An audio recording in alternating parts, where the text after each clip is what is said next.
Hello everybody, it's Linda Light. I'm bringing a message forward tonight that has to do with the Mandela effects, timeline jumping. And as we're all pretty much aware, if you're watching this video, you know there's a planetary ascension going on. So there's been a lot of people going through purges through the gateways, the lunar eclipse portals and gateways, the 1111 portals and gateways, the Mayan time, the grand cycle of things, all the astrology behind it, it supports, and everything's coming into perfect alignment. And we've been waiting for this 11 o'clock hour. I've been on this precipice for quite a while, and it's taken a long time to get to the hour. And as one would say, now we are literally in the midst of the bells striking midnight. It's time. So on a planetary level, we have been clearing and purging and healing and releasing and doing all these things. We've also been realigning, readjusting, reaffirming things. And I think recovering our memories has been a major point, a key location in our journey. And so as we traverse these gamma plasmic waves of light, and we ride these waves, we aren't just riding them anymore. We're remembering and learning how to bring them in through our bodies as a portal itself and what it's been made and designed to do, so that we can up-level the body to hold higher density light. And this body was made to transform. It was made for this great ascension process, and we are living through it with our bodies. And I want to talk a little bit about reincarnating in your body in the same lifetime.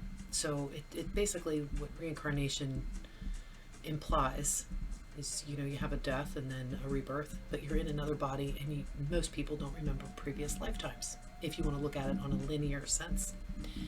Now, if you're looking at it with quantum eyes and the circular time, it's everything is happening in the now.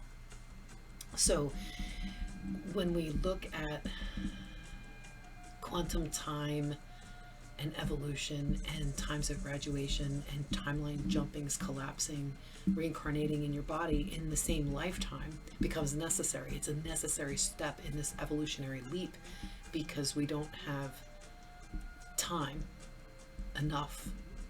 Since we're so close to this transition now, there's not time enough to go out, get a new body, and grow it all the way up to whatever. So here we are in this position now of everything that we've learned in this lifetime. No matter how old you are, you're in this life at a front row seat for a reason. And everything you learned up until this point, there's times where you have the death of the self. We know the ego self, we talk about that a lot in the healing journey, as the shadow self, or the death of the ego. Or then we've learned we want to incorporate the ego, not kill the ego. Yeah. So it's like wanting to kill your body. Why? Cutting off your nose to spite your face. Why? So why do we have to let go of the body at this point? If we want to reincarnate within our body, we maintain all memories. It's a fluid transition. Lots of you have already done this many times already. Whether you're aware of it or not, you've already done it. So you could consider these pivotal times and moments and transitional effects to be a leaping of the soul, a conscious evolution, a rebirth, a reincarnation within your body, within this life. So now, if you've followed all that and that's elementary to you, if it's new, then great, welcome home. If it's not new and you already know these things and it makes total sense, try this on for size, because the Mandela effect is the next topic I wanted to talk about.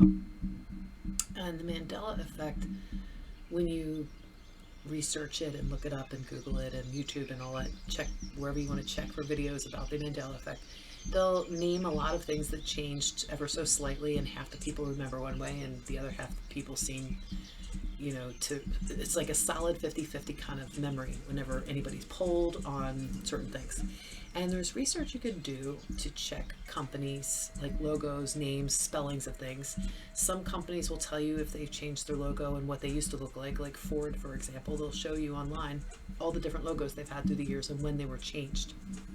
So it's not hard to find something like this. And there's things that people absolutely know or remember in their memory, in their lifetime memory, their physical human life memory of the past is so distinct and clear that something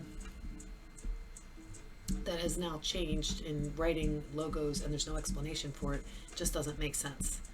Like magic mirror on the wall. Then it's mirror, mirror on the wall. And now it's back to mirror, mirror on the wall. So first it was mirror, mirror, then it was magic mirror. Now it's back to mirror, mirror. I think they're just screwing with us, huh?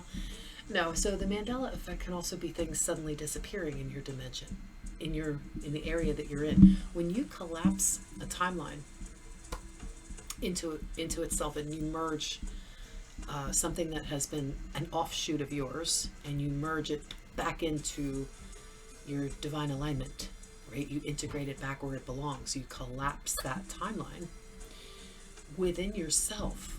You become the potential to create a Mandela effect within your timeline, within what you are living out. Let me give you an example, because I know it sounds a little out there, a little crazy. Maybe the Mandela effect actually just refers to, sorry, I got things falling over here. Maybe the Mandela effect could just really refer to like the collective experience of something, and that's fine. What I'm talking about is a personal Mandela effect, where in this life, in up to this now moment, say there's something very treasured of yours, and I'm going to give you a real living example for myself so that you understand what I'm talking about. I went camping with my daughter at the end of September, a couple nights, and where we stayed, I had a string backpack. It was navy blue, and it said Beyond Hello on one side in white letters, and it was navy blue and a string backpack. I had my chakra deck, I had my wisdom deck, the oracle card decks, a few other things. I had my journals. I had 2 purple journals. One's a little bit bigger. It's pretty thick. It's got, I started it in 16 or 14. No, 15. Yeah, because that one's 7 years old. And my spiritual journey journal is smaller and about the same amount of time. So about between 12 and 13 years worth of writings. And that backpack, obviously when we came home from camping, is no longer with me. So I didn't realize the journals were in there until a couple days ago. I had known when I went to get my cards to do my reading for October for my patrons, I had realized the cards were in the backpack. I didn't have the backpack. I searched the car. I called the park. I checked with my daughter. She only had one bag with her. So long story short, I went through the process of letting go of my favorite card decks. I forgot that I actually had a bag of stones. I had a labradorite. I had some of my favorite crystals in there, and my journals.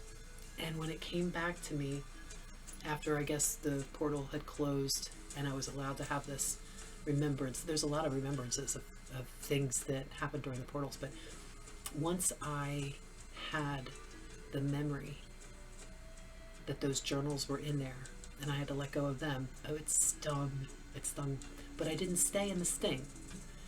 I didn't stay there. I didn't allow myself to drift into, oh my God, yet something else I'm letting go of, and like, what else? I didn't go there. And yes, it hurt, but I also realized that these are things that are not leaving when my soul chooses for me to, it's time to leave the body, whenever that may be, and however that may be. These things are not coming with me, but they're more personal and also towards experience of the Ascension journey that I was trying to document through, I think, the last 7 years or so. And it was hard. So the other night I was going to sleep and I was doing a meditation before bed, and I decided I was going to contact my team, bring them in, have a meeting. But this time I have this claircognizance and this knowing of who I am at this meeting. And I'm calling this board meeting, or committee meeting, or council. I'll call it a council. And so I bring the council in, and I called in the Octorians, and I called in the ancestors, the angelics. So Yeah, plus my healing team. And I told them I wanted to create a Mandela effect, a personal one for myself, that it wouldn't affect anybody else in any way, but that I would leave it open to how they want to do this. But I asked them, travel back in the past, make sure that that's exactly where I lost it, where I think I did at this park, where I think I probably where I think I remember writing in it last. And I was like, go back there and make sure that the right person gets these books. Excuse me. Someone that will want to maybe not invade my privacy too much if they personal one, but if they read a little bit in the spiritual one, that they understand it, or that it helps them in some way, but that they'll want to track me down and return my treasures to me, because my writings are my treasures, my stones are my treasures. Obviously you can get new stones, and I can always write more, but not in the moment of that now experience that I was channeling or conveying from higher vibrational light sources. So I had to leave it up to trust that somehow, some way, they could get that book and bring it to me in the future. Why can't I create that? If we're jumping, collapsing, merging timelines, it's one thing to say all that, but how do you actually do it? So I created a scenario as more of a bypass me in the present now, and have it delivered in the future. And I'm going to leave it open to the universe how it's delivered. But there's 2 purple journals out there in a navy backpack that says Beyond Hello, and it has 2 decks of cards in it, and a bag of stones, and I don't know what else.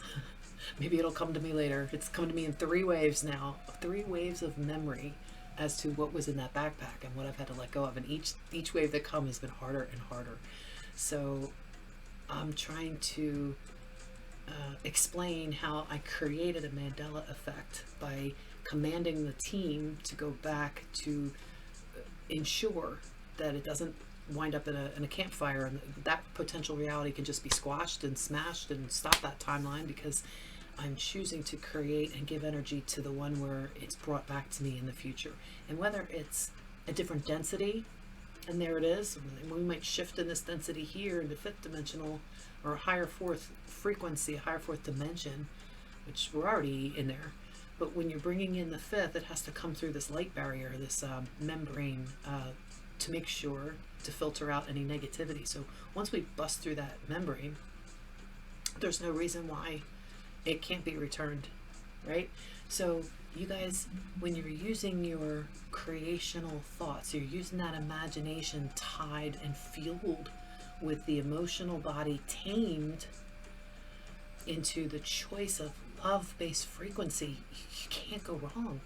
This is your power of creational divine being and essence. This is your soul essence showing you the memories of how to create that which you want, that which you choose, that which resonates with you in where you're walking your path and where you're moving to.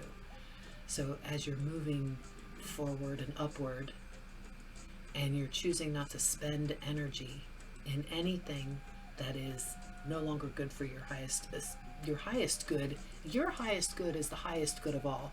So let's get that straight. Your highest good doesn't mean you're being selfish. And I know you guys that watch this wouldn't think that. But for your highest good to be the highest good of all, a simple prayer that you can use is, I will to will thy will.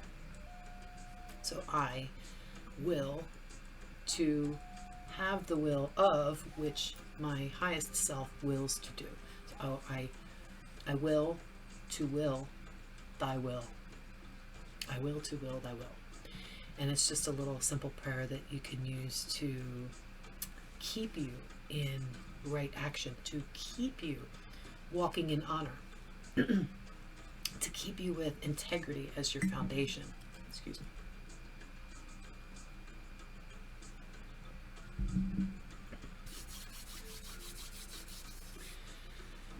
So whatever keeps you, they say, what brings you joy, whatever keeps you in the now of knowing that you are not your body, but yet you are driving your body.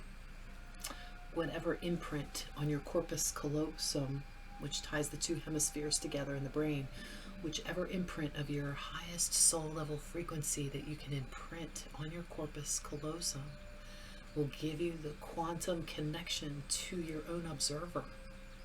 And when your observer can be imprinted onto the drop of your soul that resides within you and tries to work with your ego, and your ego keeps trying to fight, that will dissolve and merge into one. It'll bring the ego up into the projected from your hemispheres together. From that projection through the corpus callosum, you can project the quantum field around you with your highest will of your soul.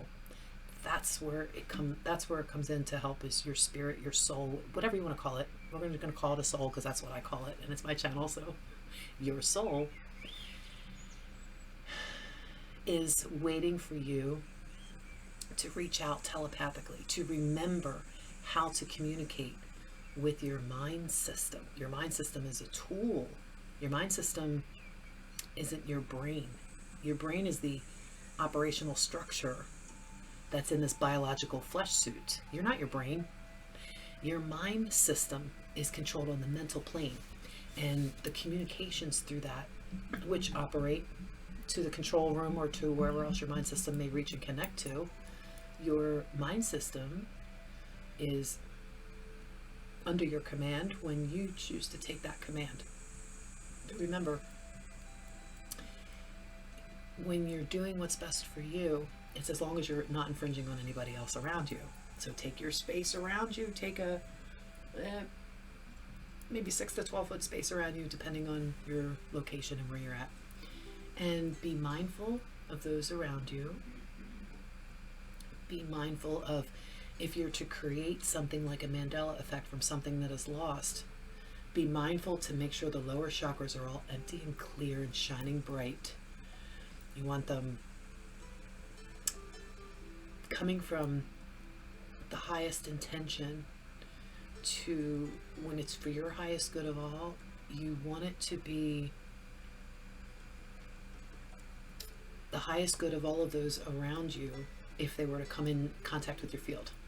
So your intention out there is never to be better than someone else, be in competition with somebody, to be compared to. It has nothing to do with any of that, because you're above those judgments and perceptions now. And you can keep that in a space where if anybody comes into your field or your space, that they'll receive the highest blessing that you're capable of giving them through your energy. So even if your intention later tonight or tomorrow, let's say you forget that intention, you've already made that intention. So even when you're not feeling your best, you also want to set that reminder within yourself. So let's say you're at the store and you get frustrated with somebody for a situation that's going on. Instead of projecting out to them, you want to be able to catch yourself before those thoughts reach them. So give yourself that 4-second window. It's actually a little less than that now, but when you start practicing, give yourself a 4-second window. And if you think something and you realize it's like pushing a float down in a pool. You push it down and then the wave goes out from the float, right? You don't want to be sending that stuff out. So you want to be in your state of highest potentiality for everybody. So when you set the intention that your field will generate that which is good for not only you, but all of those that come in contact with your field. We hold those visions because the more people connect with those visions and resonate with those visions, they see that's really where we're going. This is coming into an age of miracles. There's so much happening behind the scenes, and people are going to find out real quick that money is not something that's in this world, and we're in the world but not of it. So releasing all attachments to how things are done is going to be a hard lesson for a lot of people. And just trust, and we go through these transitional times, that our personal Mandela effects all want to end or be met up within a reunion. So when all of our timelines merge into the fifth at the same time, it's like a bullet forward that busts through the membrane, and we create that that flash that we need, that may or may not come in 3 waves, which would tie in with Dolores Cannon's 3 waves of volunteers. There's a lot of 3-wave things, a lot of visions that people have with the grand solar flash. But if you look at the grand solar flash, like once that's done, everybody will know everything, so there won't be any more questions. Well, yeah, I mean, yeah. We'll certainly know that who we are and where we came from, and we'll know our galactic heritage and understand a lot better. And depending on the kind of meeting we have with our soul is going to depend on our own spiritual advancement and where we were before we took on a human body and how far we've progressed. So your soul may be a lot older than you think, and you may be quite surprised to find out when you have that meeting exactly how advanced your soul really is. So I don't expect anybody to be watching this video that isn't part of an ancient star seed builder, creator, creatrix archetype of an oversoul that, you know, we all are one at a certain point anyway. But how many of these people that watch videos like this actually know that that's what they are?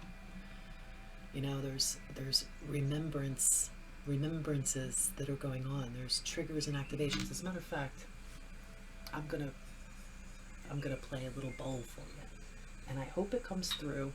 This will be a little bit of an experiment. If you guys don't mind, please leave in the comments if this comes through clear, if it's scratchy, if it's in and out. Just let me know so I know whether I should use it for future videos or not.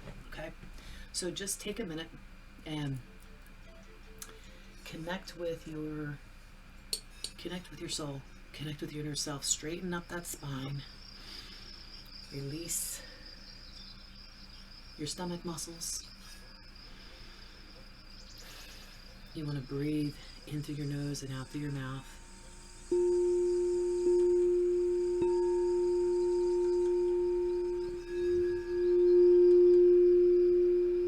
want to breathe in through the crown chakra.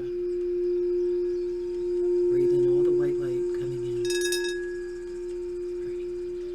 Through the crown chakra. Bringing it down into the root chakra. Take another deep breath.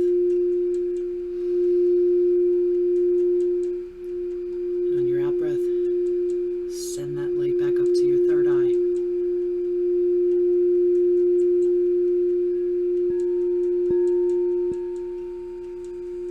And from your third eye, take another deep breath. Send it down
which day of the week it's on, you can better focus on that chakra center.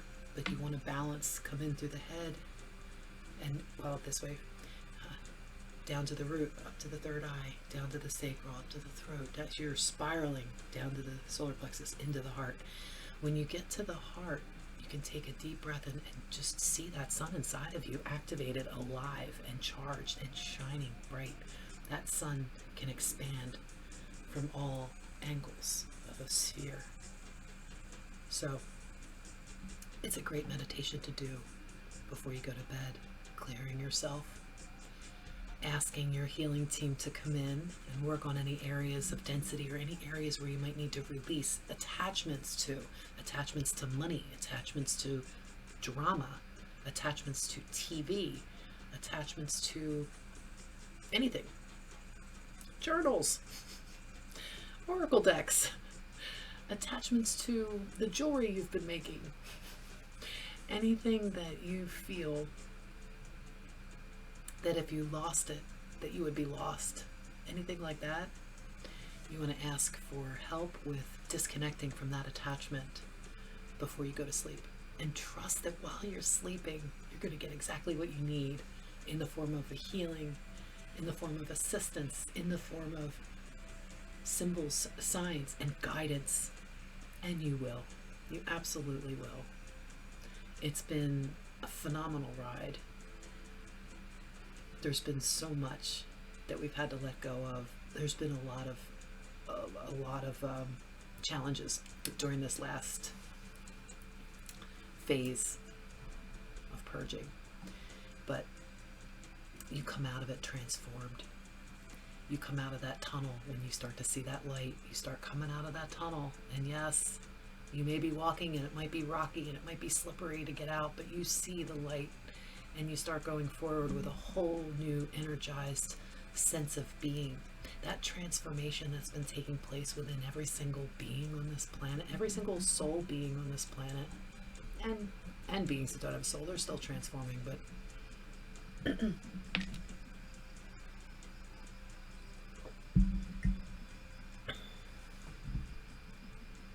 every single soul being on this planet that's going through this transformation process is aware that they're going through something, and some have the answers of what they're going through. Others still haven't let go of their addictions to mainstream or looking on the outside for the answers. So if you are a master at going on the inside for your answers, you have everything you need right inside. If you're not a master of that yet, but you're working on it, keep working on it, because it gets easier and it gets more fun. And yes, the challenges get harder too, because as you get better at it, you're going to get tougher challenges for sure.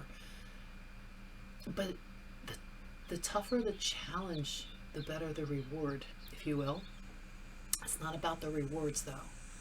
And when you detach and see the bigger picture of it all, it just becomes one experimental game that's gone on quite too long. It's gone on quite long enough. And we are flipping this on its head. We are turning this inside out. So keep doing what you're doing. Being a little bit better today than you were yesterday. Keep doing what you're doing.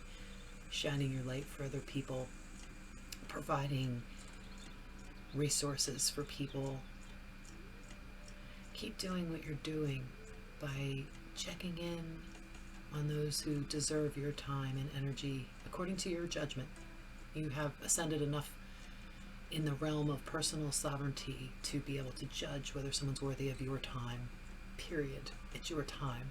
So you be the judge of that, and give the people and places, events, anything that is in alignment, give that your energy. Give the energy to what makes you absolutely just light up inside.